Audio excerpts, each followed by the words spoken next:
Is there any introduction or do I just go for it? Nope, wait for the intro. Oh, sorry. Yeah. So 1 minute, let me just welcome everybody. This is the Do Tell Story Swap based in Santa Rosa, I should say California now, because there are people coming from not only all over the country, but all over the world now too. Um, we have one of our founders here, one of the co-founders, Kenneth Foster. This started about 15 years ago in Kenneth's garage. I guess you pulled your Chevy car out and threw a carpet right over the oil stain and put a stool on there, and that's how it got started. And um, now look at us, we're on Zoom. So our stories are generally 5 to 7 minutes. They are told and not read. If you need extra time, you can always ask for it in advance, and we usually put you a little bit later in the evening program. After about an hour, we will have a break, a bathroom break. And of course, when we come back, we introduce ourselves, and there's usually a prompt, a seasonal prompt. And you can share that about yourself when you introduce yourself, who you are and where you're from. So, without any further ado, I am going to welcome to the virtual stage Rose Owens. Thank you. The story I'd like to share today is called Bringing the Baby Home. The excitement of a new baby is wonderful, and everyone is excited. It's after months of planning and waiting and hoping and waiting, and then the event arrives and the baby arrives. And then the next event is bringing the baby home. Now, when I had my children, it was customary for the new mother to stay in the hospital with her baby, of course, for 3 days. That gave you time to get acquainted with your roommate, bond with the baby, maybe see a demonstration of how to bathe the new baby, read a book, and have a couple of nights of uninterrupted sleep, more or less. And then in the morning, they would put you in a wheelchair and down to your baby and wheel you to the front door and wave goodbye. By the time that my daughters had their babies, things had changed. Day one, you have the baby. Day two, they put the mother in the wheelchair, hand her her baby, wheel her to the front door, wave goodbye, and she's on her own. Now, back in 1935, when my second oldest sister, Valda, was born, she was born in a hospital, and it was customary to have the mother stay in the hospital for 10 days or to stay in bed for 10 days to recover from childbirth. Now, I don't know whether it was finances or whether it was just that mom didn't want to be in the hospital that long, but she didn't want to stay in the hospital that long, and dad talked to the doctor. And the doctor finally agreed that if dad took her home laying down, she could go home. So dad borrowed a pickup truck. He put a mattress in the back of the truck. He came to the hospital and he got mother and laid her on that thing, covered her up with blankets, and took her home. Now, this was in February in Utah with snow on the ground. The baby got to ride in the cab where it was warm. Now, the next 5 children, now I don't know if mother's experience had anything to do with it, but the next 5 children, Philip, Wayne, Larry, Ruby, and myself, were born at home. Now, mom, when it was time for me to be born, they called the midwife, they called the doctor, they came to the house. My brothers and sisters were sent to the neighbor's house. And when I was born, after I was born, then my brothers and sisters got to come home and see the new baby. After that, there were 4 more children in our family: Russell, Eileen, Mark, and Ross. And they were all born in the hospital. Now, Ross was just a little bit different because mom had some difficulties with the pregnancy, and so Ross was born 2 months early by C-section. In fact, the doctors had given him like a 50-50 chance of making it, and he made it. But my mother didn't. My mother died. And after her death, one of my mother's cousins, Marjorie Bingham, came to my father and she said, Mark, I'll take that baby home and I'll take care of him until you can make other arrangements. And since Marjorie Bingham was a registered nurse, this was a good option. So she took Ross home as soon as he was stable enough to go home. And then when he was stable enough to come to church, we'd go to church and all of the Pope children would go rushing over to see our baby. And our Eileen, who was 5, would say, his name's Ross Pope, Ross Pope. And their Eileen, who was 5, would say, his name's Ross Popey Bingham, and he'll be Ross Popey Bingham until you take him home. And that was a problem for Dad. He had to have someone to care for that baby before he could bring him home. So he interviewed housekeepers. Now, the ones that he was willing to hire weren't willing to work for a family with that many children. There would be 10 of us at home. And the ones that that were willing to come, he wasn't willing to hire. Now, I remember one woman who came out from Salt Lake. It was 180 miles out, and she came out on the bus. And she was willing to come and be housekeeper, but she had her conditions. And the one I remember particularly was the dog had to go. She was not going to have a house with a dog in it. Well, my dad put her on the bus, thanked her for coming, and sent her back to Salt Lake. And finally decided he had to come up with a different solution. He guessed probably he was going to have to find someone and marry again. And he did. He courted a widow who had 4 children, and they agreed to get married.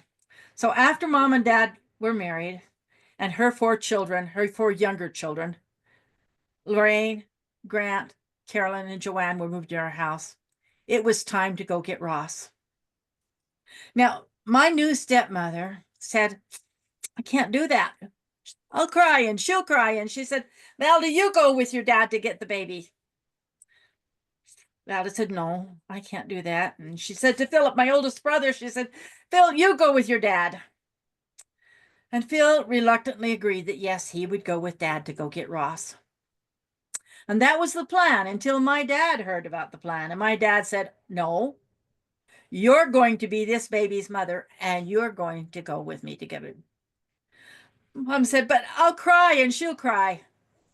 And my dad said, you'll have to cry and she'll have to cry, but you're going to go get Ross. So Mom went with Dad to get Ross. And she cried and Marjorie cried. And they brought Ross home. And it only took 9 months to bring the baby home. And that is the story of bringing the baby home.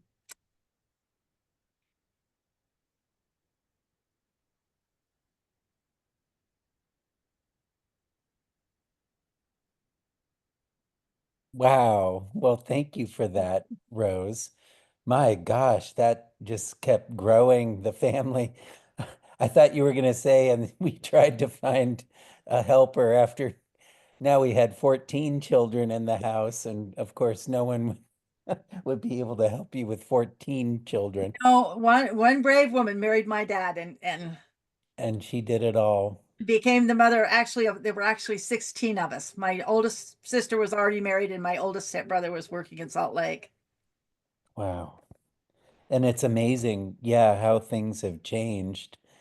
Stay lying down for 10 days. That's very different now. My dad said by the time they got through with the 10 days, they were so weak they couldn't stand up and do anything anyway. Yeah, that's right. It would just make you weaker.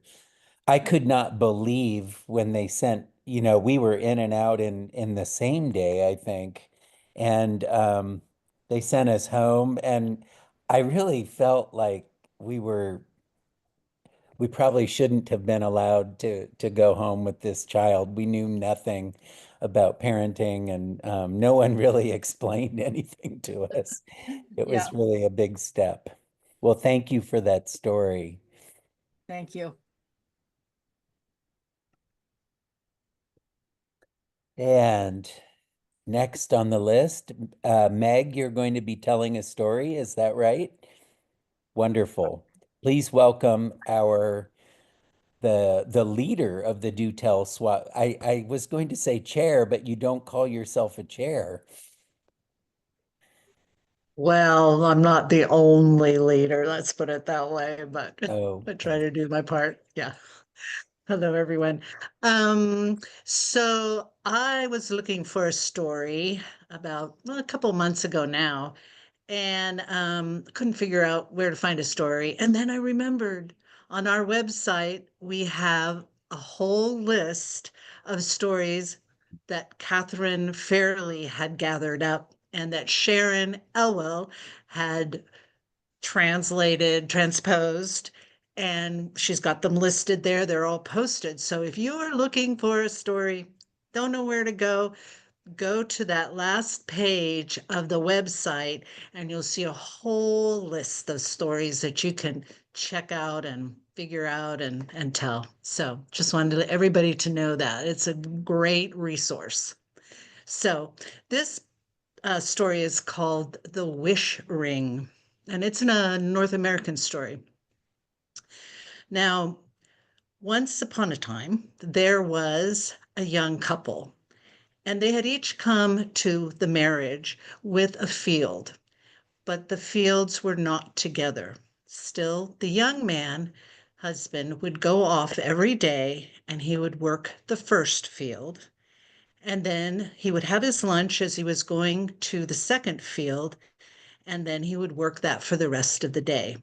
He and his wife were um, they worked hard and they were very serious about making a success. And everything was going very well. Well, one day he was walking between the two fields and sat down on a mossy log to have his lunch. And who should come along but an old lady? She was all bent over. And as she passed by, she looked at the food that he had laid out very longingly. And he said, "Oh, old mother, come ahead and join me for my lunch. It's just oat cakes and buttermilk, but I have plenty."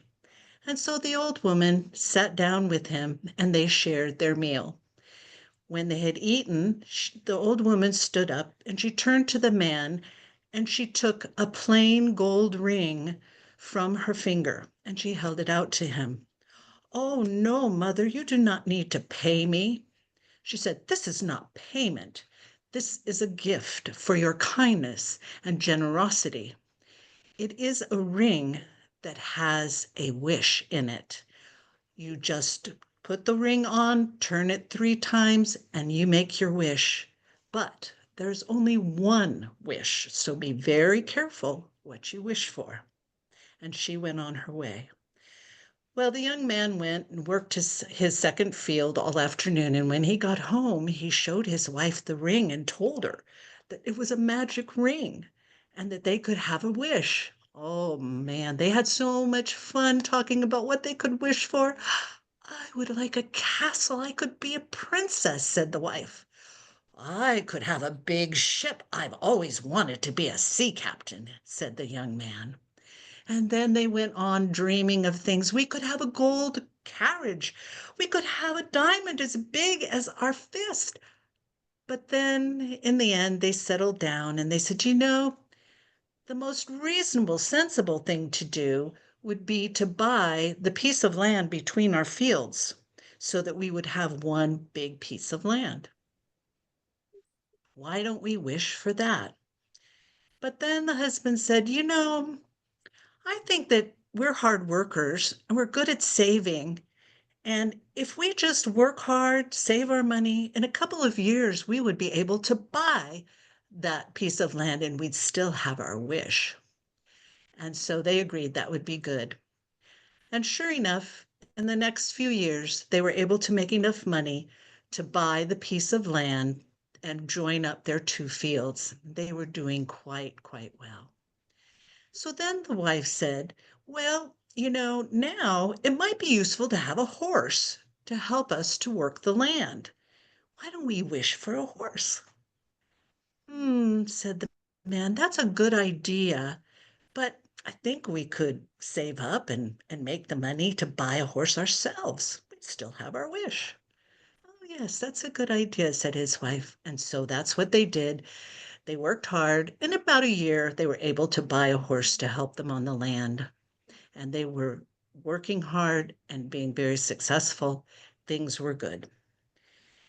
Then the woman was sitting down one day with her husband. She said, "You know, what I would like the most in the whole world is to have a family. Do you think we could wish for a child?" Well, her husband took her in his arms and he said, "We don't need to wish for a child. I'm sure we're going to have one. And if we don't have one in 2 years, then we can wish for a child." But of course, within the year, they had a little baby. And that baby was followed by three other babies. And soon the house was full of the chattering and activity of lively children, and all was good. Well, time went on and things went well, and they were working their farm and they were prosperous, and the children were growing big and strong. And things were very good. And they decided that maybe it would be good to just save that wish because who knew when something would happen and then they would need it. And it makes sense to them. Well, finally, it was the man and the woman, the husband and wife, had grown old and the wife was dying.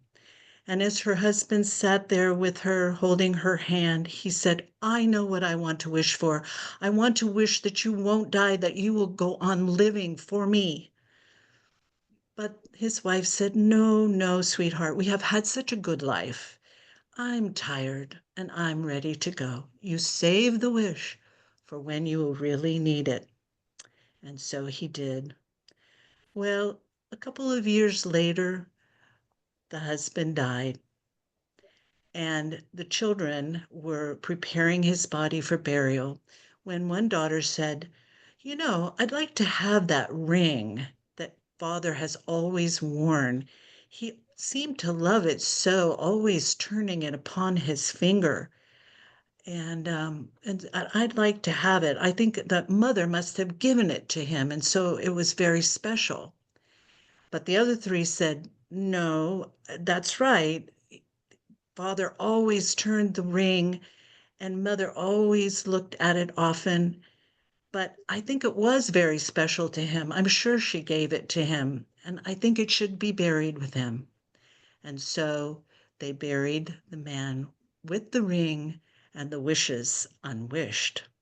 But you know, it wasn't really a shame because over those years, they had gotten all of the things that they wished for on their own.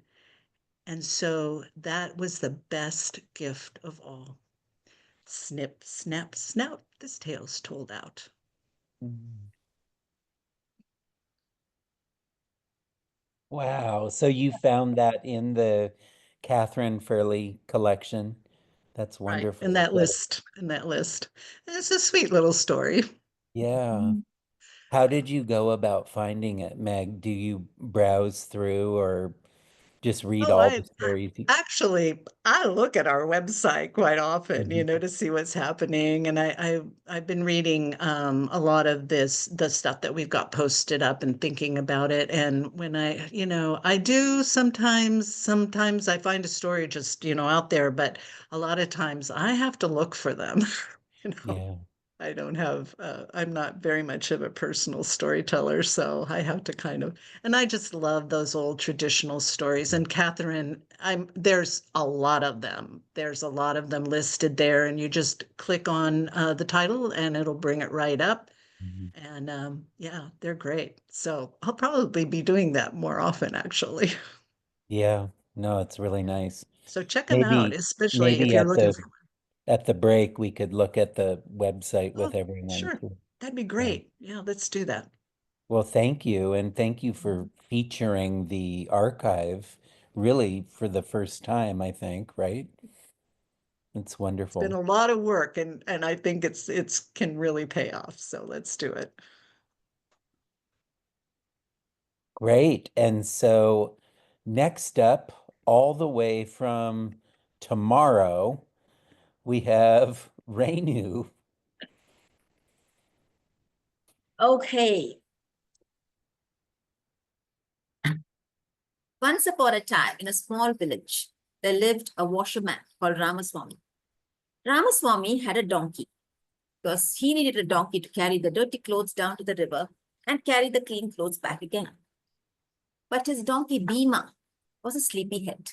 He didn't like to wake up early in the morning and he never could wake up. Every day, Ramaswamy had to come and gently nudge Bhima and say, "Wake up, Bhima, wake up, it's time to go." In fact, he had a little song for that. Wake up, Bhima, sleepy head. Morning sun is rising, get to work, get to work. But Bhima had a struggle waking up in the morning. And finally, he would wake up and then drowsily he would go along with Ramaswamy down to the river and wait there patiently till he washed all his clothes, hung them out to dry. And as Ramaswamy took a small nap, Bhima would graze on the grass. And then in the evening, they would go back together. One day, he was tired of being so lazy. So he went up to one of his friends, Gauri the cow, and said, "Gauri, you wake up so early in the morning. Could you please come and move very close to where I sleep and wake me up?" And Gauri said, "Of course I will." The next morning, up early, she went close to where Bhima was sleeping and moo! She moved as loudly as she could. But did Bhima wake up? Oh no, he continued to sleep in his dream world. And finally, Ramaswamy had to come and wake him up and say, "Bhima, wake up, wake up." And Bhima was fed up. "Did you wake me up, Gauri?"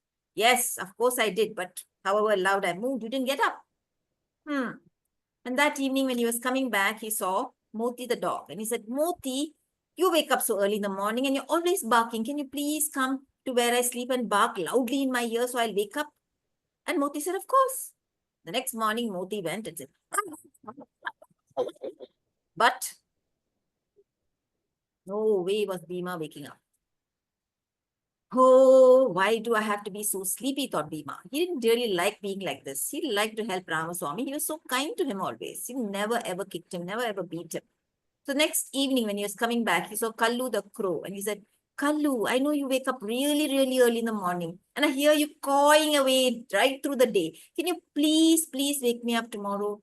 And Kallu said, "Why not?" And the next morning, bright and early, Kallu came to where Bhima was sleeping and he called loudly, but Bhima didn't wake up. So next evening again, he was coming back home and he saw Ruru the rooster and he said, "Ruru, I think you're the only one who can help me. You wake up so early, you wake up everybody in the village. So please come and wake me up too." And Ruru said, of course I will." And the next morning he went, "Cock-crow-co-co," as loudly as could and several times, but do you think Bhima woke up? He didn't wake up. And as usual, Ramaswamy came and woke him up and said, "Bhima, wake up, wake up." And Bhima woke up. Now he was really, really tired. Who else could he ask? Really, nobody else was left. And the next morning, he was fast asleep and all of a sudden, a fly came in and sat on Bhima's nose and tickled him. Achoo! Bhima went. And of course, after sneezing, he woke up and he said, "I woken up and the sun is just rising. Wow, what a wonderful thing. But who woke me up? Who? And he saw the fly. The fly said, "I woke you up. Wow, you're the only one who could wake me up. Please, can you come every day and wake me up?" "Sure, I will," said the fly. And from that day on, Bhima woke up really early in the morning. And for a change, Ramaswamy didn't have to wake him up, nor did he have to sing, wake up, Bhima, sleepy head. Morning sun is rising, time to work." Because Bhima was up and ready to go to the river. And that's my story. Thank you.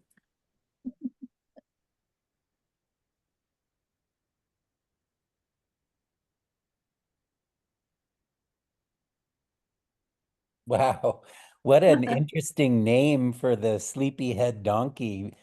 You said Bhima, right? Bhima, yes. It actually is a name for one of the characters from one of our tales from the history. You know, Bhima is one of the Pandavas, the 5 Pandavas. I don't know if you've heard of Mahabharata. And but he's the Bhima, strongest. yes, he's big and strong. He can carry the whole family when they run through the forest. Yes, Yeah. yeah. I don't know. Maybe I knew Bima ate a lot, but I didn't know if he um was a late sleeper. I'm not sure.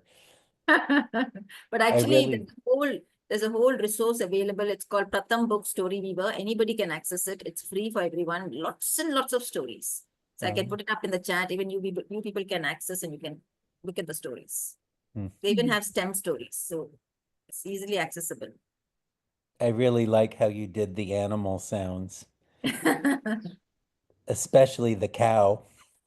Yeah, I just observe and spend time listening to animals because I feel when you're telling a story, you must talk or make the noise of the animal. You know, when children are listening, especially, you can't say moo moo and bow bow. You have to make the noise. So I feel whenever I go out and of course I have dogs of my own, I have a cat, so I can really, and sometimes my cat, she gets very excited because I make the sound of a cat fighting. And she thinks, oh my God, there's a cat. Yeah. You're Yeah, too convincing. yeah. It's also quite interesting how different countries associate different sounds with animals. For example, the rooster. We say cock-a-doodle-doo here. And what did you say? It's actually the sound that the rooster makes. Cock-crow-cock-cow! Yours is much more realistic. The And Mexican ones go kikiriki. that was fun, Renu. Thank you so much for sharing your story. And I think if Katie and Meg are fine with this, we should just go ahead and let Vicky tell her story next, and we'll be ready for a break after that.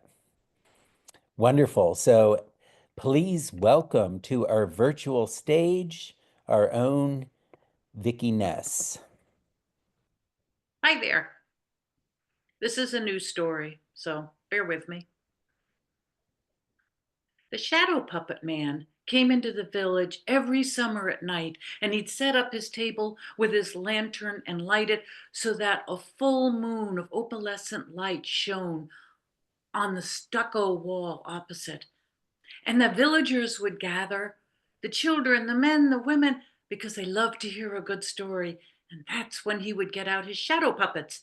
They were paper cutouts, intricately carved, cut out here and there, so that held up against the lantern they showed black, but they were so filigreed and swirly they looked like almost the calligraphy of sacred texts.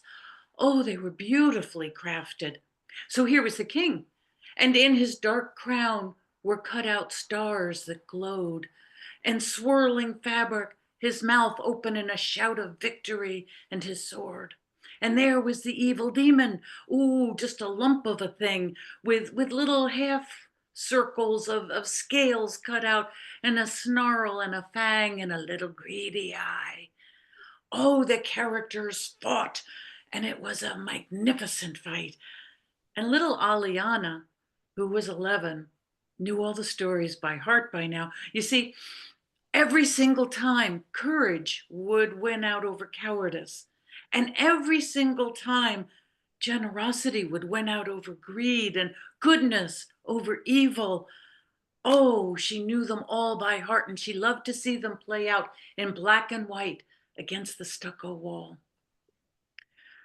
But that summer also, rumors started appearing like mold on a damp wall. Just sort of murmurings of, well, somebody thought they heard something that might be a, and somebody else said, I heard gunshots last night. And somebody said, is there a war starting? And somebody else knew somebody in government and said they weren't happy. And then before they knew it, bouncing down the dirt road in the middle of their village, here came jeeps filled with young men holding weapons, and the dust flew. And they came from somewhere else and went over there somewhere, and then they were gone. And the people told themselves the war wouldn't touch them, but it did. You could start to hear the muffled boom, boom, boom of bombs going off not that far. And then there were stories about gunfire, And at night, sometimes there would be gunfire right in town. And well, the shadow puppet man never came back. But Aliana learned how to handle it. She had the sun and she had her family's wall, and she created a really smart fox and an evil rat, and they would fight, and the really smart, kind fox would overtake the rat. And the stories she would tell were wonderful. But the gunfighting began and never stopped. And so no matter how her stories went, the shrapnel hitting the wall created ulcers in the wall that distorted the shadows so that you could hardly tell who was good and who was bad. And then the family had to move, flat out move to a refugee camp. And there were tents set up outside what used to be a village and now was rubble.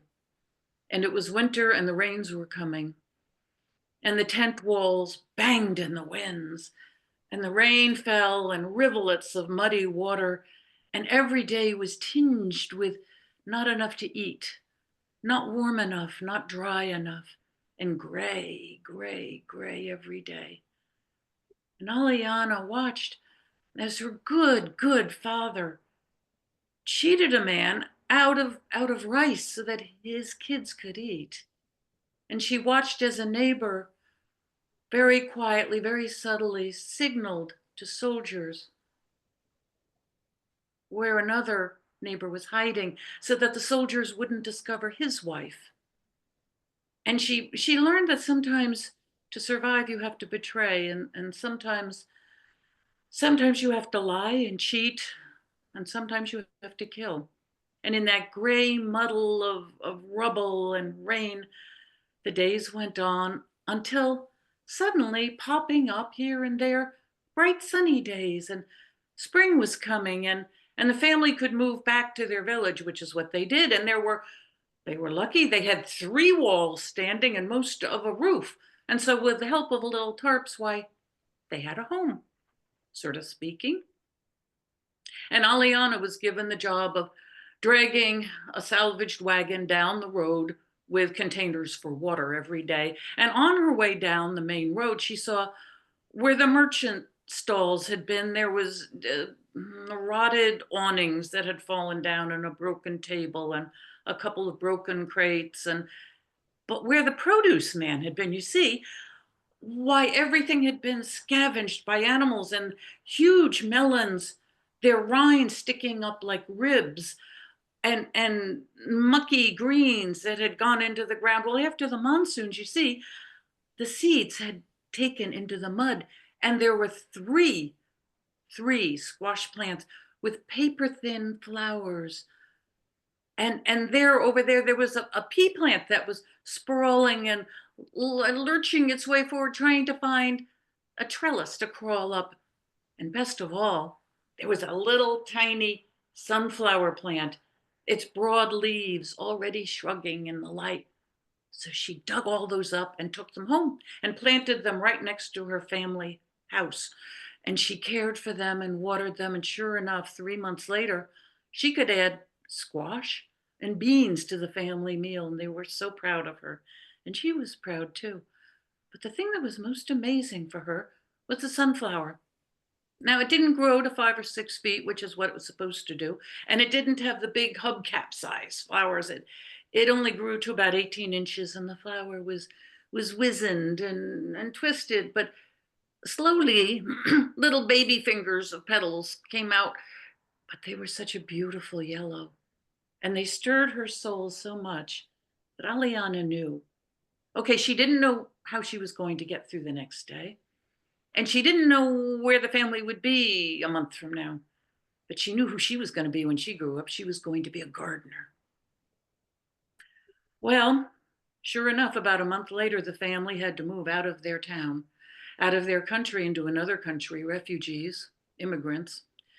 And they scraped what little money they could to buy a barren patch of land and a sort of dilapidated house. And there they lived.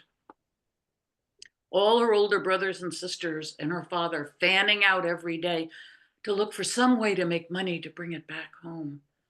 Aliana stayed home with her mother, And while she was helping her mother cook, why she took some seeds out of this melon or that squash. She saved a couple of beans from being cooked, and she'd offer to cut up the potatoes so she could get some very lively eyes.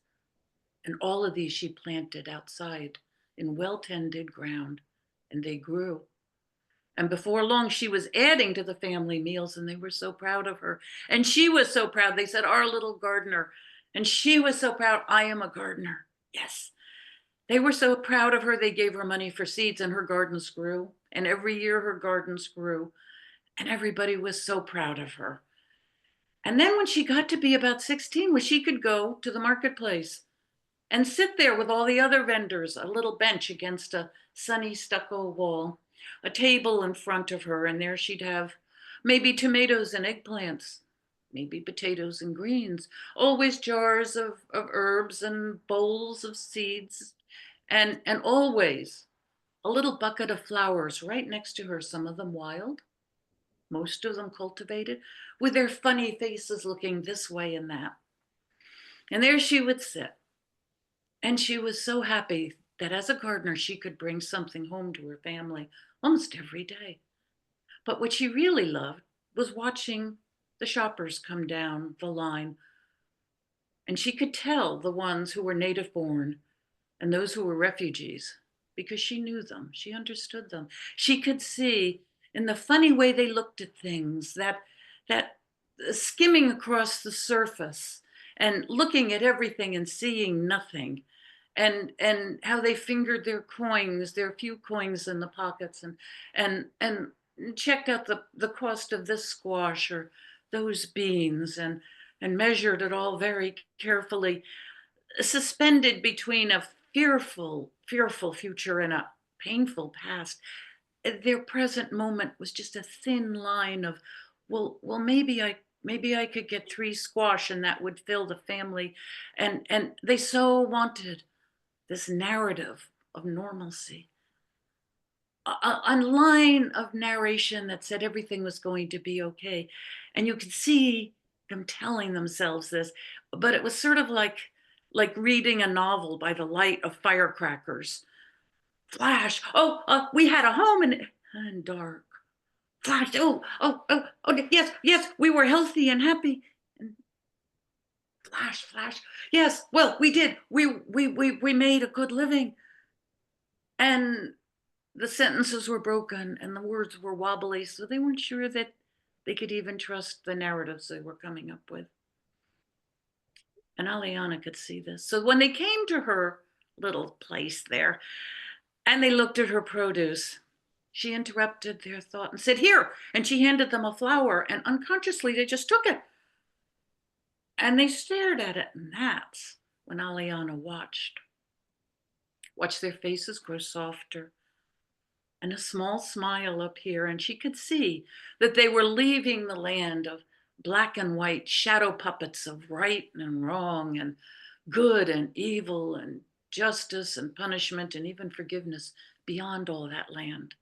And then beyond the gray, soul-sucking miasma of war, where nothing mattered at all, it was all ruin, to a third place, a place of unimaginable beauty and color, and a place of childlike and highly improbable optimism, all captured in one fragile, tentative little flower.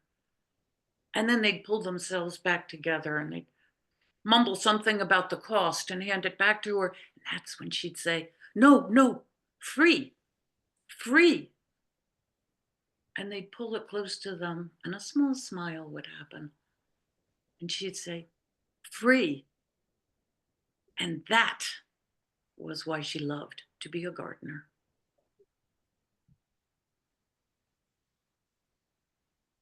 It's new. It's a new story, but I'm getting there with it. Are you inspired by some event that's happening now? Yes, Gaza. Oh, Gaza. Okay. Yeah. I was thinking maybe Ukraine too. Yeah, that too. Oh, yeah, Sudan. Yeah. Yeah. Wow. And the shadow puppets at the beginning, Mm. that they have those. Of course, my wife is from Indonesia, so we have them all over the house, but that was beautiful. I really liked rumors spreading like mold on the wall. That was really beautiful. Melon rinds like ribs, Mm. and reading by the light of exploding firecrackers. That was that was just fantastic. You really put words together in a way like no one else I know, Vicky. Thank you. It's such a, I feel so for immigrants anywhere because, especially children, my goodness. Yeah. I think if you wanted a title, it could be, I thought of two in the story. Well-tended ground would be Mm. one, Hmm. or narrative of normalcy. That was, That's what people want, you know. yeah, And when you right. see those shadow puppets and everything is in black and white, there's good and there's evil, and you know who's going to win. And Mhm. that's not what happens. Well, But thank you again. That was beautiful. thank you. Well, we've reached the point where we take a 5-minute break. And when we come back, we will be introducing ourselves as we always do at Do Tell. And we usually have a little prompt for just kind of a brief insight into one another. And it changes every month. And this month, the prompt is going to be, when was a time that you were lucky? Guess why that's the theme? Yes, St. Patrick's Day is just around the bend. So we usually associate that with luck. And so think about a time when you were very lucky, or maybe a time when you were very unlucky would work too. All right, so we'll be back in about 5 minutes. And if you want to just hang out, switch your view to gallery and unmute yourself, and those who want to chat will all make themselves available, and that's a good way to interact with one another. So the view box is in the upper right-hand corner, and you can switch that to gallery.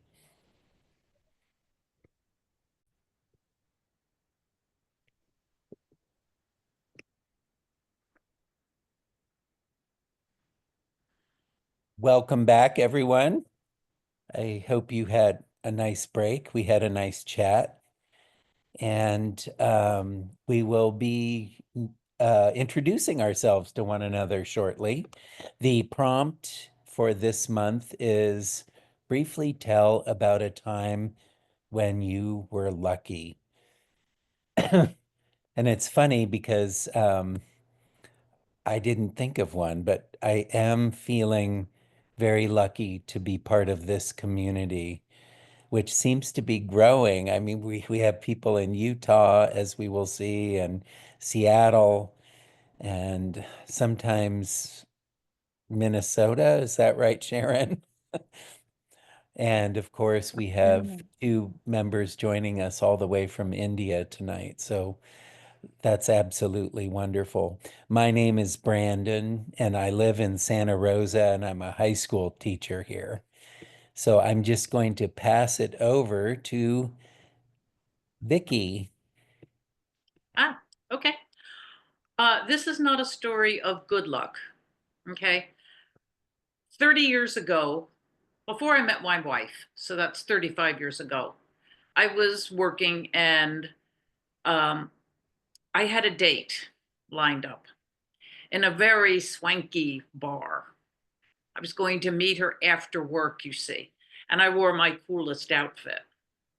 And I had my hair all cool looking, you know, whatever that was back then, back in the primeval days.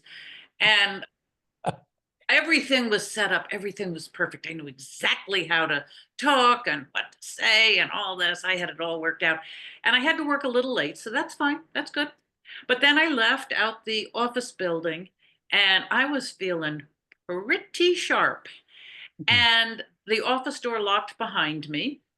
And I walked toward the bar, and this has never happened to me. A damn pigeon pooped on my head, and it drooled down the side and down my attractive, wonderful, really sexy blouse. And worse, I had to go into the damn bar sideways so that she wouldn't see me, so I could go into the bathroom and try to wash this stuff off.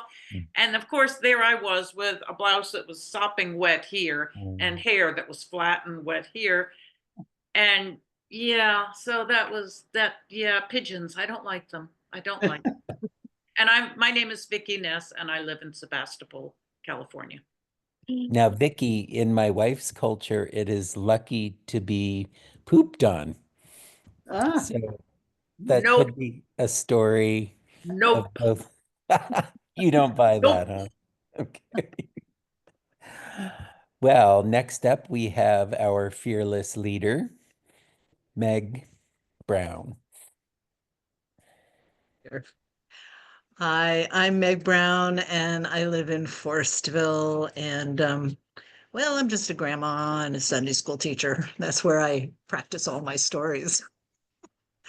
Um, okay, so this is also kind of a weird story about luck because my husband and I were working, we were traveling around, and that was our job too. We were promoting a circus actually, and we had gone to Las Vegas. And it's full of gambling and everything. And but we didn't gamble. We didn't have any money. We were just out of college and we didn't have any money, so we weren't tempted too much. But finally, we had all of our work was done. We were going to go on to our next site, and we had a van, so we were camping sometimes, and so we needed some ice. And so we went to a place, where they had those vending machines that would kick out ice blocks actually at the time. And so we put in our coins to get our ice, and big block ice came out. And then another one came out. And then another one came out.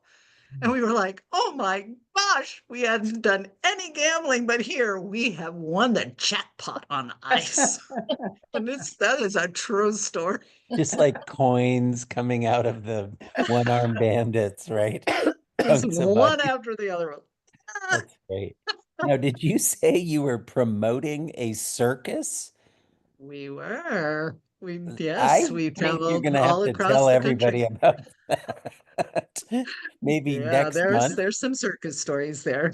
Oh my God, Meg. I know. It was the 1970s. We were just out of college. There was a recession, We said, hey, yeah, Let's we'll do promote a this. circus. Yes. Under a big top too, with elephants and lions and tigers and such. Oh my Yeah, it was God. great. Well, that is we're going to hear about that, I hope. All And right, I'll have to next work up, something up. we have Sharon, who's joining us from Seattle, right? Well, yeah, just across Puget Sound from Seattle, Oh, very okay. close, Bremerton. I've been lucky so many times. I was thinking about when I was in San Francisco, I just had a BA and no idea what to do with it. When I came upon a bulletin board with a sign that said, do you have a subject matter BA and no idea what to do with it? Oh, yes. And they said, well, apply for our fellowship and get your master's in teaching credential. And actually, it had already expired, but I went ahead and applied, and they hadn't had enough applicants, and the rest was history. And I think that was a wonderful, lucky moment. Yeah, that is amazing. The planets really lined up that day. And next up we have Katie Mangan.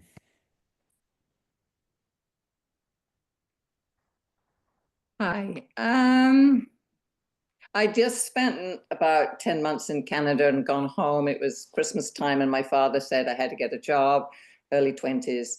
And so I went to London and interviewed with a man who lived in Australia, and he needed a British nanny. He didn't want his children to grow up with an Australian accent. And I had no intention of taking the job until my father said, Australia, it's a terrible country and you won't go there. And I said, oh, but I've just accepted the job. And and I did. And it just worked out beautifully. And that's where I met George. So it's all good. Oh, Good luck. as any good daughter would. Oh my goodness. And of course, there's people who don't even notice the difference between the Australian and the English accent. I'm not one of them, though. And next up, we have Genevieve. Let's see. I'll be right there. I'm making my Oh, way. okay. I'll skip to Rose. How about Rose? Okay. The grocery store just up the street from us had a contest, and there's a big sign up that said, win a car. And they actually had the car inside the store. It was a little Fiat. And when you bought your groceries, they would give you an entry blank, and I would take it. In 1 week, I'd put my husband's name on it. The next time I'd put my name on it and I'd put it in. One day when I was in there, I said to the clerk, you didn't give me my entry blank. And he says, oh, I did. It's in the bag. And I think, oh, I won't bother. And they think, no, I will. So I reach down in the bottom of the bag, and it's clear at the bottom of the bag, and I pull it out and it rips in half. And I think maybe I should ask for another one. But the clerk looked busy, and I thought, no, I won't bother. Then I thought, well, no, maybe. So I took the biggest half of this entry blank, scribbled my name and phone number and note on it, and threw it in the thing. It was the next week when I got a phone call from Lewis store saying that I had won a car. Wow. I had in my mind, I can see that great big machine, with the squirrel that goes around and around, the mesh thing, and that torn entry blank catching up on the top and dropping down on the top so that when they reached in the hand and out it came. So I was winner number 5 and won this car full of groceries. Oh. And I love to tell people that the only thing I ever won was a car. But anyway, and that's true. Well, there's not much better you can do than winning a car. That is the very definition of lucky right there, Rose. Well, Thank it only costs you $1,000 to win a $3,000 car. Oh, It costs us $500 to take it off the lot. And I figured it cost us another $500 in income taxes, additional income taxes, because we had to report it. But it was a lot of fun. Wow. a great story. And now we have. And I'm in our- Livermore. Oh, that was yeah, right, Livermore. Kenneth Foster, one of our co-founders. I'm sitting here trying to think about a story of luck. There's been so many lucky things that have happened over my life. When you've lived 8 decades, luck happens a lot. And often we think of it as coincidence and sometimes as blessings. One thing that just popped in my mind, I was driving on, oh, by the way, I'm Kenneth Foster and I'm in Ephraim, Utah, central part of Utah in the United States. So this one time I was driving with my son on 580 out of Livermore heading towards Castro Valley. And we were on the freeway. This is a time when the freeway was made. And I was with my son, and for some reason, I don't know what was on the freeway. There must have been oil or something.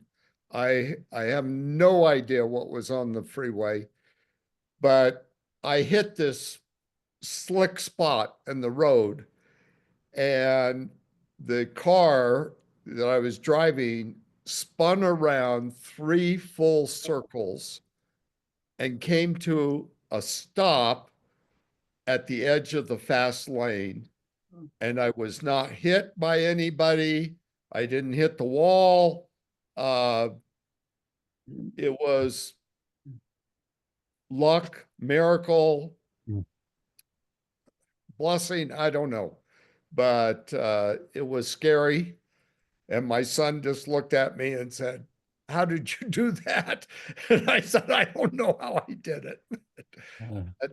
You know, so depending on your point of view, it could be luck, miracle, or blessing. I don't know. The best kind of luck. Yeah, Thank you, Kenneth. sure. And next up, we have Beth.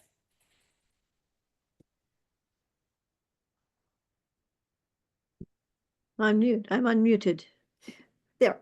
Hi, I'm Beth Wakely. I live in Sebastopol. I feel very fortunate to have come into this wonderful group too. Worked with the Bay Area Storytelling Festival for many decades. But as far as luck, I don't.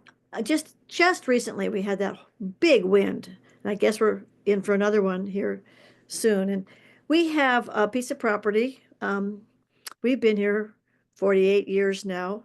We had a little trailer, built the house for $15 a square foot, if you could believe that. But the trees got bigger.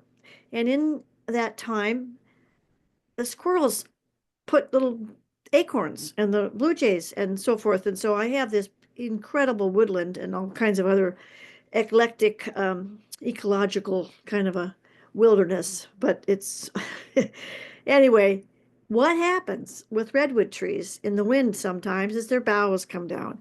And as the trees have gotten bigger, it's gotten a little bit more concerning. I've had some work done.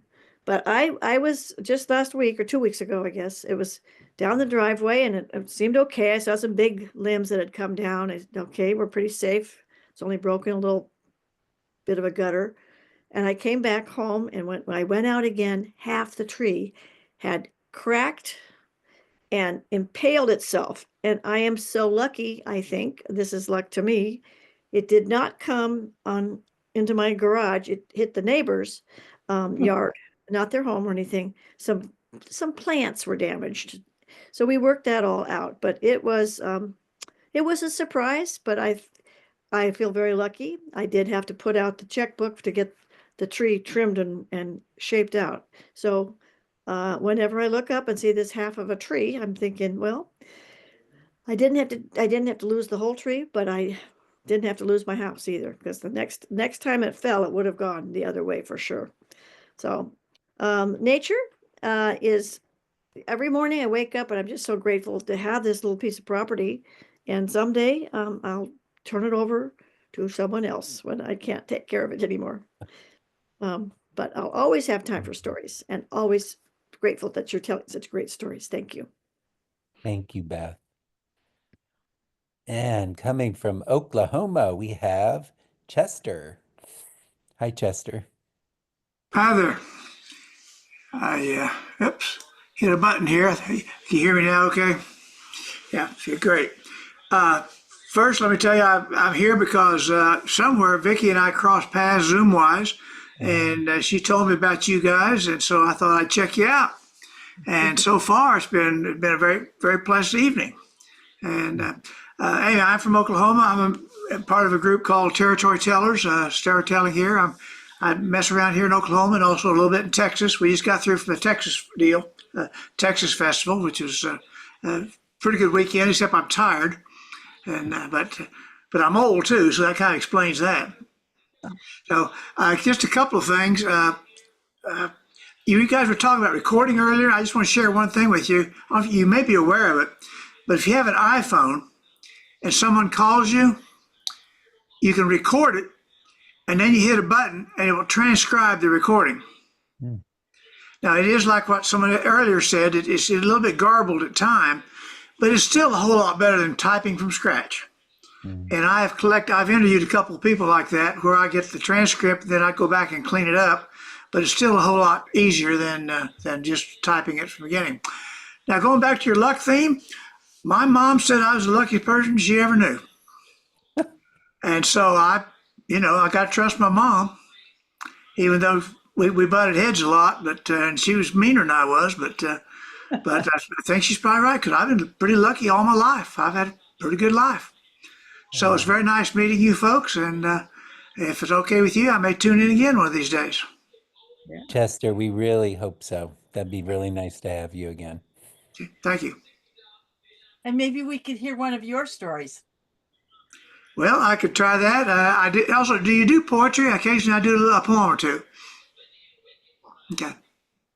That's happened before, definitely. It's So new to me, but I'm having fun with it. that's great. Political and fun. So thank you.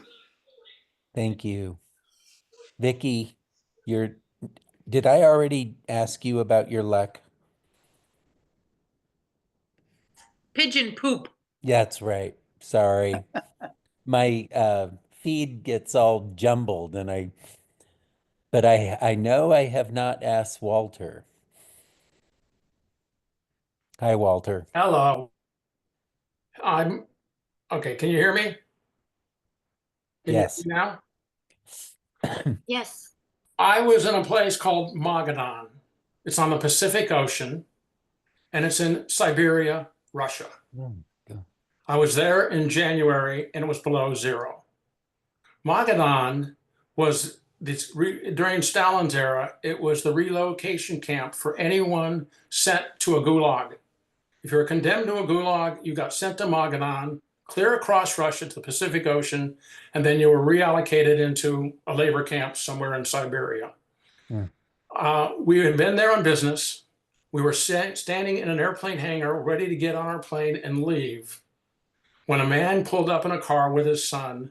He got out and he told us we were not leaving. No way were we going to go. And it got heated.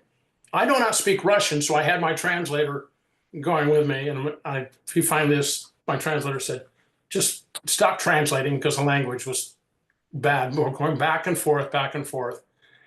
What was going on is I looked over and his son was standing there. He was 9 years old. He had a Mickey Mouse doll. I looked at the Mickey Mouse doll and he was holding it, was playing with it. I went into the aircraft, opened up my luggage, and I pulled out a Mickey Mouse t-shirt. I had been traveling. This was probably my 5th trip into Siberia. And I always took things from the United States that I could give to kids or could give to people or whatever. And Disney stuff was always something to do. So I take the t-shirt, I walk over to this little boy and I get down on the ground. And remember, it's below zero. And I pull out the t-shirt and I hand it to him. The kid's eyes popped out like silver dollars. His mouth dropped to the floor. He looked at me and I gave it to him. My translator comes over and tells him, it's a gift for you. You can have it. And the little boy says, yes. He turns to my translator and asks him this question. Is Disneyland real? Does Disneyland really exist? Wow. And I said, yes, it does. Have you been there? Yes, I have. In fact, I'm from California. I have been to Disneyland many times. And in fact, I went to grade school with Walt Disney's daughter. Oh. The boy and I started talking back and forth about Disneyland, and he is just excited as it all can be. The father walks over and was listening what was going on. The little boy said, thank you. I said, thank you very much. I stand up and I look at the man, and the man said, where are you from? I said, California, Los Angeles. And I've been to Disneyland. And he kind of asked me about California. What was it really like? And I said, yes. And we'd had a wonderful conversation. He turns to the gentleman who was flying, the pilot of the aircraft that we were in, and he said, you can go.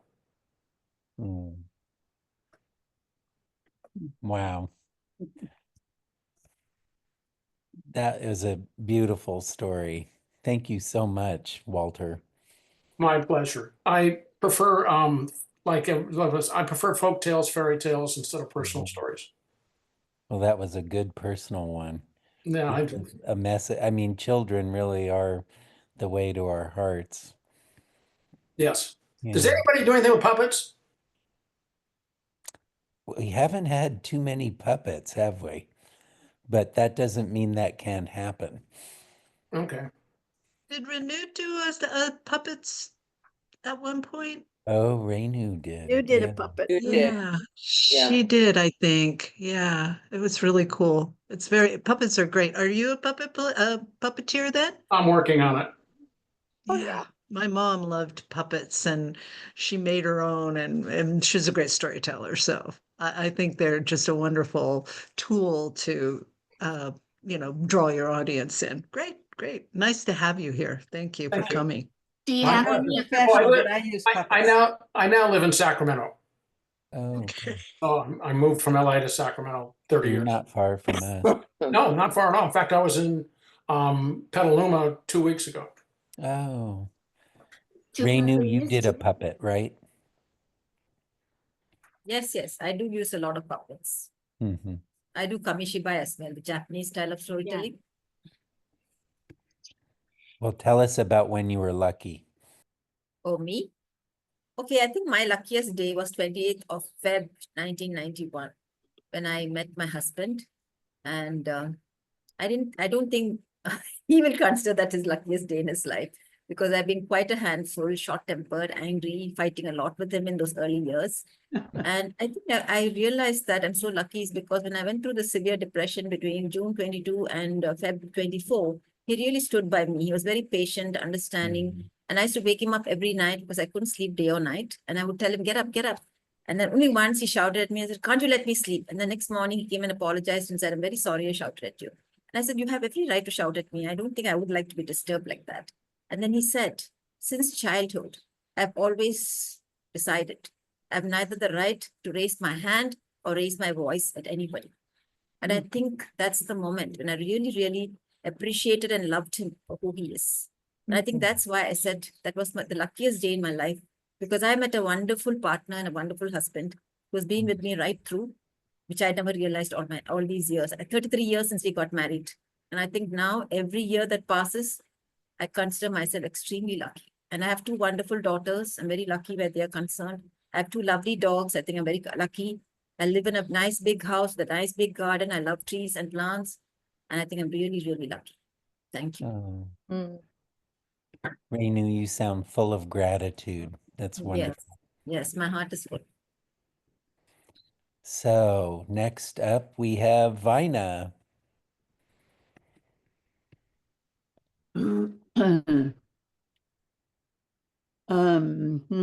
Probably the life-changing bit of luck for me was my husband and I walked out of the library at Davis, where we studied almost every night, and not in the night, but in the daytime, were Peace Corps recruiters with a card table out in front of the library. And so I went over and asked them some questions and so on.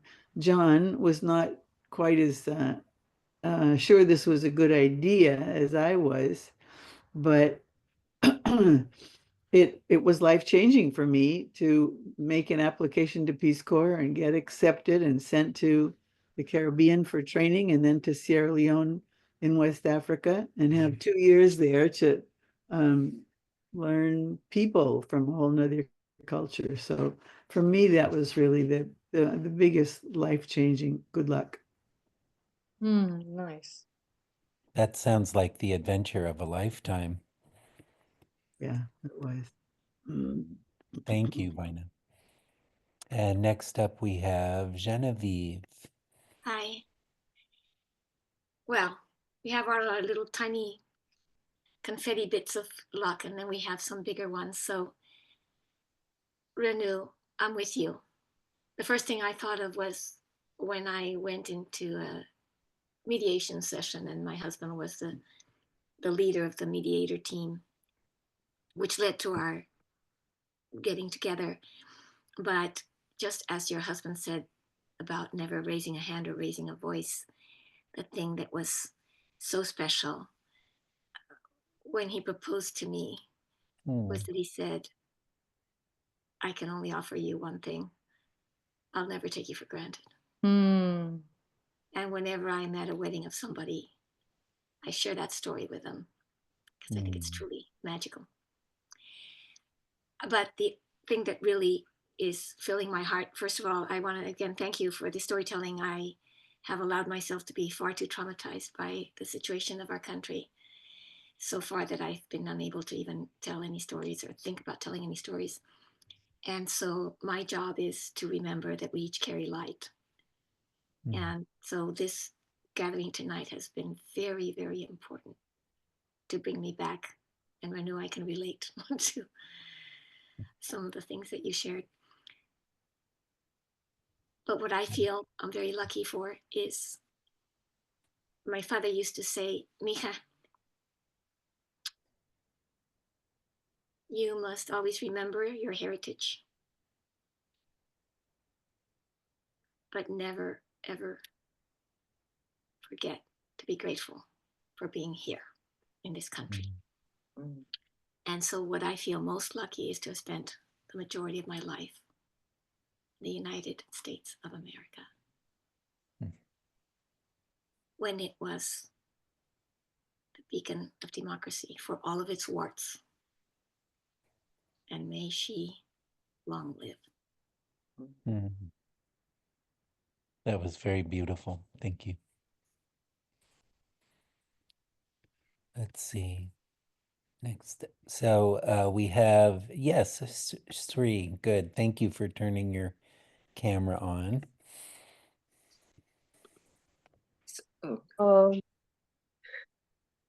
All my life, right from when I was like 11, 12 years old, I wanted to have a daughter. Someday I will grow up big, I'll get married. I wanted to have a daughter.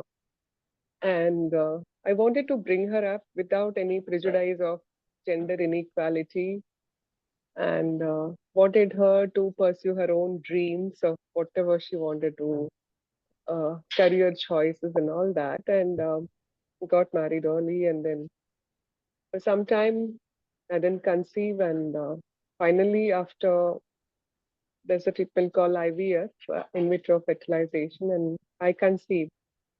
And the day she is born, 17th November 2003.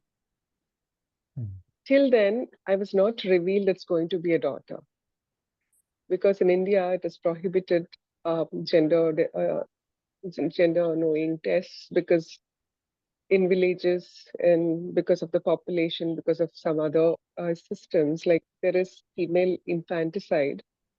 So it is against law to reveal the gender. So although I went to check the health of my fetus, the doctor never told me. I said, no, but I got this baby through a lot of treatment. I wouldn't abort the baby. Please tell me. I mean, so that I'll be mentally prepared that I'm going to have a boy or girl. And one day when my friend called up, and she said,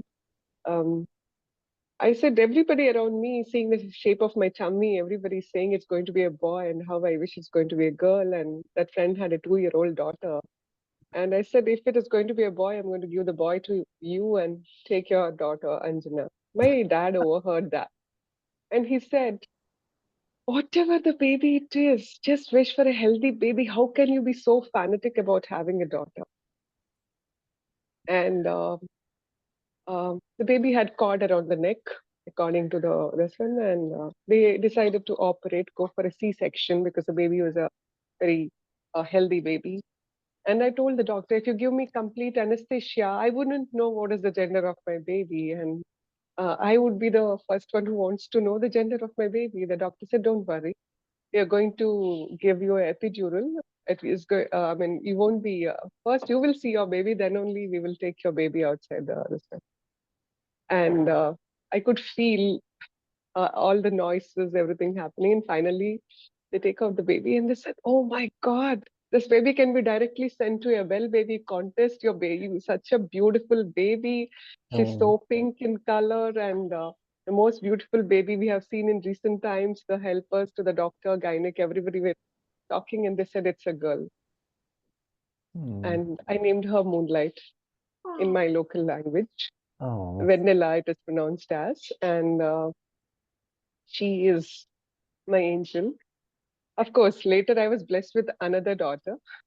But that day, 2003, November 17, when I finally know I had a daughter, I have a daughter, that moment is the luckiest of my life, and it will always will be happiest, luckiest in every which way. Oh, Yeah. Sri, that was so beautiful. Can you say the name again? How do you say moonlight? Vanilla, Vennela.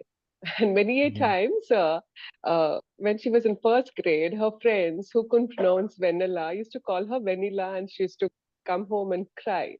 Mom, my friends are calling me Vanilla. I said, no worries, dear. Moonlight is white and cool and makes people happy. And so does vanilla ice cream. It also is cool and sweet and white and will make people happy. So it's okay however they pronounce your name. And that's how I specified her.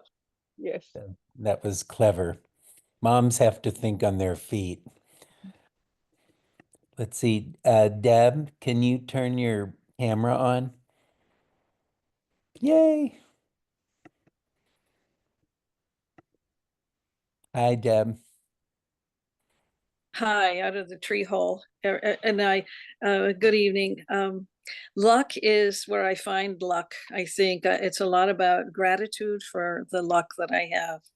It starts with the gratitude. Like I can get up every day and I am grateful for this day and the beauty that I find. I'm grateful I have a little bit of trees and yard and gardens and I can also compare to others who don't have luck. And I forget how some people aren't as lucky, and it makes a lot of my problems vanish or lighten up a whole lot when I realize, it could be it could always be worse view of luck, and so I feel lucky to be here and with people in a storytelling venue on the Zoom.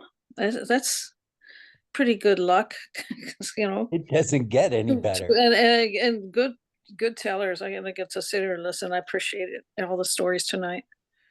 So, Thank you, Deb. yeah. Now, Katie, have I managed to hit everybody? The names keep shifting around and I know. Shauna Laurel, who's a friend of Sharon's, I don't know if she's still with us, but Okay. I don't know if she's here. She didn't have a picture up. Yeah, I she don't left. see her, no. Oh, she left. Oh, okay. All right. So yes, you got everybody. Very good. Thank you. And let's see. So now is the time where we have a couple of announcements and we have one more storyteller who will take us all the way probably close to 9 o'clock.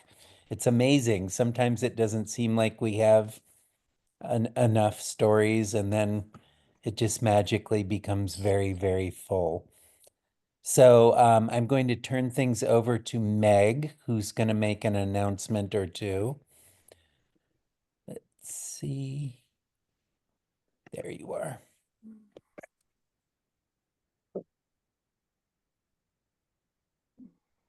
Hello, everyone. Thank you so much for all your stories. These little mini stories are very charming and they tell us a little bit about who you are and where you've been in your life. And it's one of my favorite parts of SWAP is when we share that.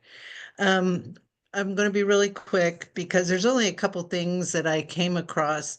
On March 17th, St. Patrick's Day, for all those people who love the green. There is a celebration in Berkeley. They're doing stories and songs of Ireland.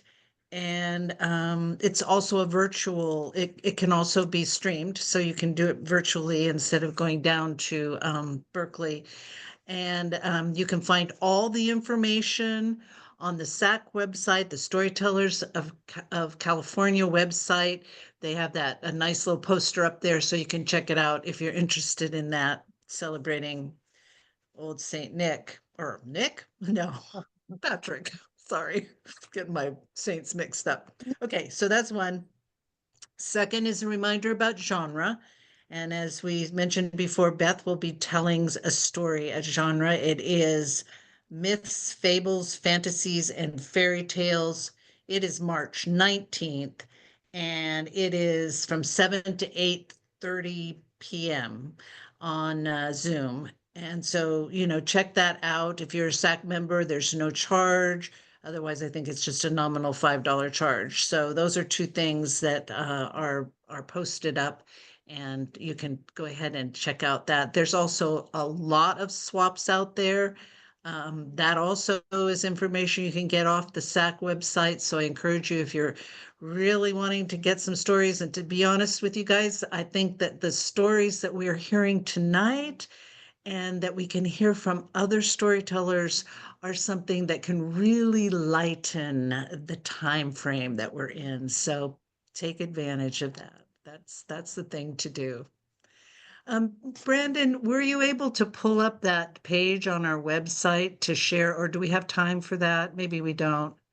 To Yeah, share the list of Catherine Fairley's stories?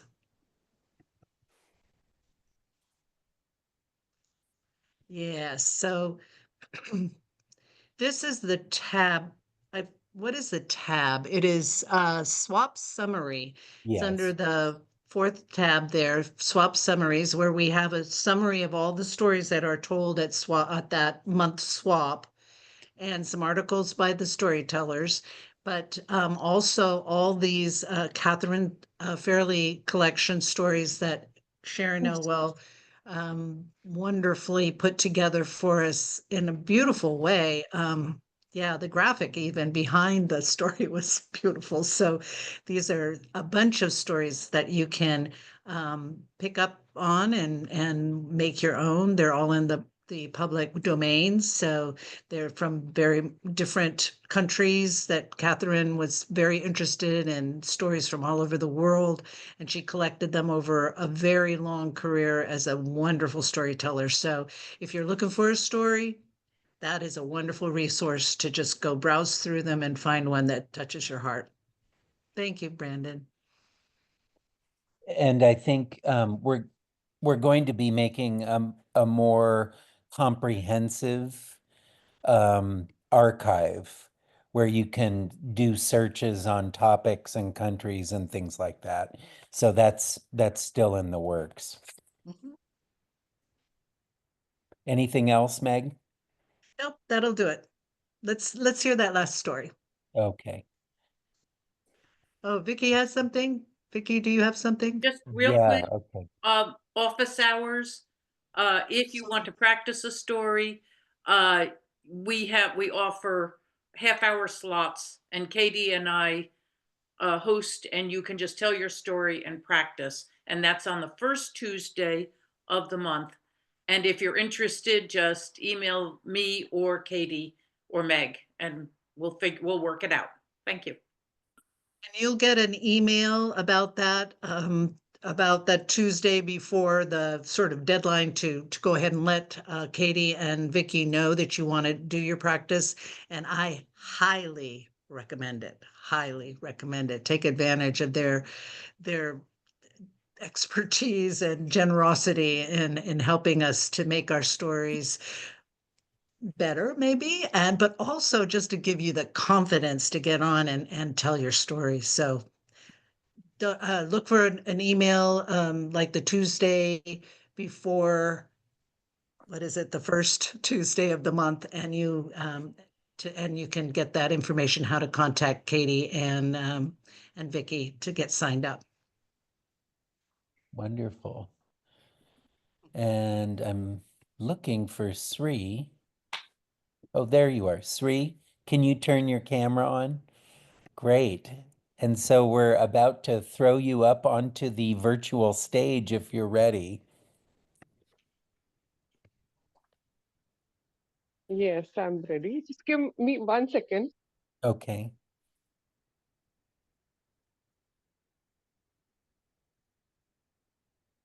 Yes. Okay. This is a story. I didn't write it down like Vicky or Renu, but this has been on my mind for the upcoming World Storytelling Day. The theme is Deep Waters. Here I go. Anjali got a proposal. Anjali got a proposal of Madhav. When her father showed her the picture, she looked at the picture and he looked very tall, handsome, and he was good looking, well educated, and he was working. She had no reasons to say no. This was the arranged this is the arranged marriage system that has been prevailing right from her mother, grandmother times. But at that time, they didn't even were given the choice of looking at the groom. Somebody from the nearby village or somebody from the extended nearby relative, or sometimes within close relations, they were offered the grooms and they had to say yes. But today, her father was giving her a choice to say yes or no. And as she didn't have anybody in particular, she said yes. And they got married. And the courting period was so beautiful. It was the 90s time when the cell phones and texting and WhatsApp and emails was not prevalent. So they wrote to each other. They wrote letters, pouring out their likes, dislikes, the places that they would like to visit, looking forward to each other's wedding. And finally, the D-Day came and the wedding was beautiful with all the splendor of Indian weddings, the rich silk saris, colorful flowers, and the flower garlands, and the music, and all the relatives blessing them. They entered into their togetherness. Anjali was working, and so was Madhav. But Madhav did not know any of the household work. And though Anjali had a maid, there were days when the maid didn't turn up. And Madhav did not even know cooking. All he knew was to just make a cup of tea, which he learned in his bachelor days.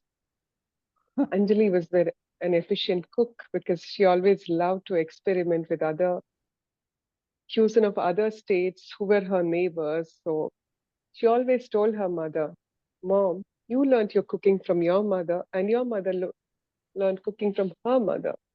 Though I would love to learn some of your wonderful, delicious dishes, I would like to expand my culinary skills. I would like to uh,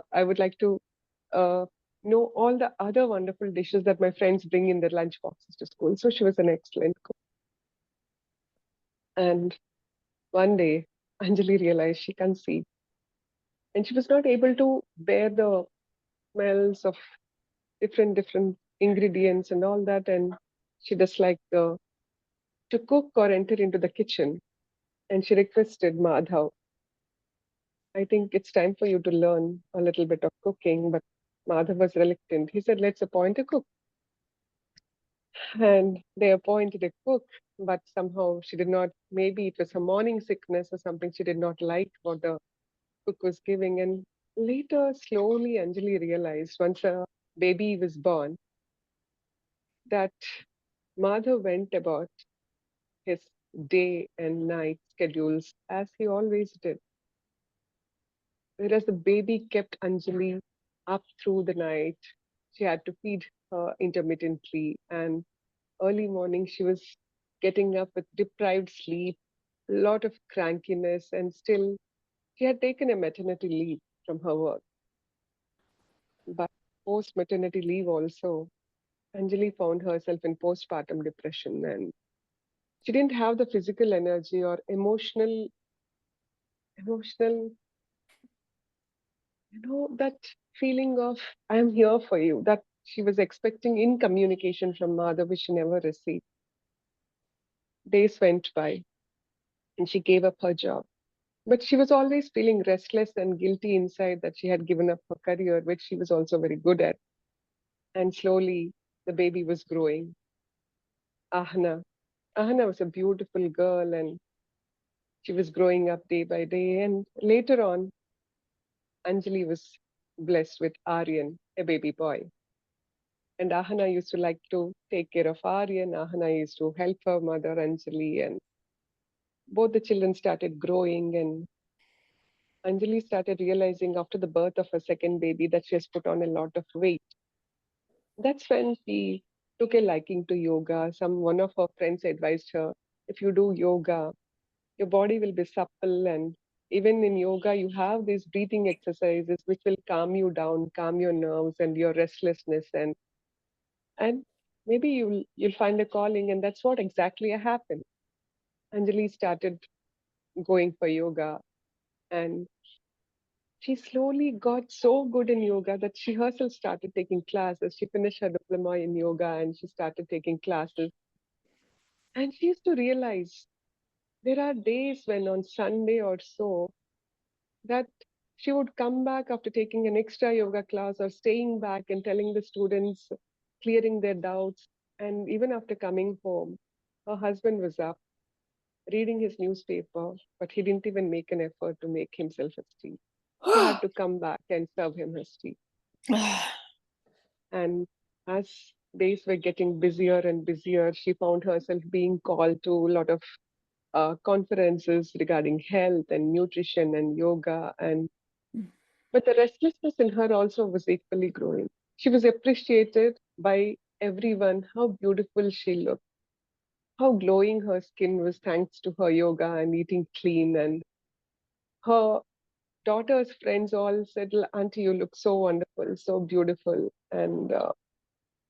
But she was longing for that compliments from Madhav.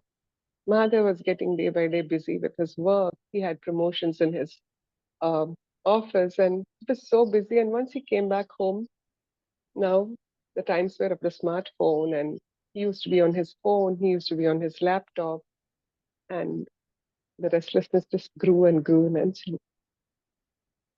And one day she took Aryan to the swimming class, and she said, Ahana, please keep an eye on Aryan.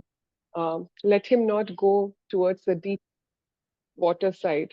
Please keep an eye on him. And she just turned a little back and started walking ahead. Just then, she heard the coach shouting in the swimming pool, Aryan, don't go to the deep side. And then she also turned back, ran, and she saw that Ahana was next to Aryan. And they had this water tube on which Aryan could hold the tube, but he was still on the deep water side. And then Ahana said, don't worry, Mom. I'm here. I'm taking care of him. Then she said, okay, you both come out of the pool, take the shower and then head back home. And she started walking back home. And when she started walking back home, she was contemplating on her state of mind, her emotional well-being and all that. And she realized that she felt so stifled. She really felt herself that she was in deep water, as she had to take care of home. She had to, bring the children to the hobby classes and do her yoga things because she wanted that recognition from the society. And she was just thinking, and then Ahana caught up with her. Ahana came, and Ahana was now coming in height up to the ears of Anjali, and Anjali considered her firstborn, her elder daughter, like her own friend. And she shared with Ahana, Ahana, I think I'm heading towards my menopause. Though superficially I look healthy, I glow, there are so many things that are going internally in my body. There are hormonal imbalances, and I feel I'm in deep water. And then Ahana said, Mom, there is no coach in your life to watch you and warn you that you're heading towards deep water. But you have to trust that when you are going towards deep water, you have to trust that you have to see around you where are these inflated tubes for you to hold on. I am one for you. And you have to speak out, you have to communicate to dad that he also needs to have a part in parenting and taking to hobby classes. He needs to make time, how you make time for us. Unless you communicate, unless you tell it out aloud, how do you think he's going to understand? I know you always feel like you're a superwoman, you can manage everything, you can do everything, but don't drown yourself, Mama, said Ahna.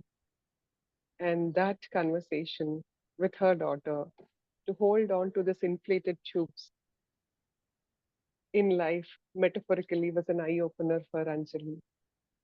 And she smiled, hugged Ahna, and headed towards home to have a conversation with her husband after a long, long, long, long time. Thank you.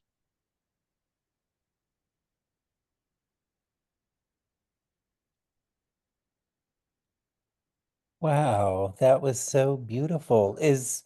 Now, how did you create this story? Is it based on true life, or did you just imagine this family, or both? Both. Yeah. It was part fiction and part personal experience. Well, I can really feel your love of your own daughter in that story and what she means to you, and that just runs through the whole thing. And it's such a beautiful moment where she's the one who says, I can be your life preserver or your float tube or whatever. That was really beautiful. And it's just amazing how wise our children are and how they can speak to us in moments and just really be there for us as parents. I think it's your story really captured that well, Sri. And it was such a wonderful moment to end on. We had so many great stories tonight. We had Rose, and we had Mag, and I'm zipping all over the place here. We had Renew and Vicky.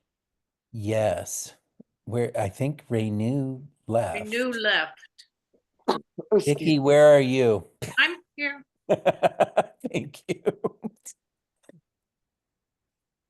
Wonderful. And we're missing Renew. Anybody else? No.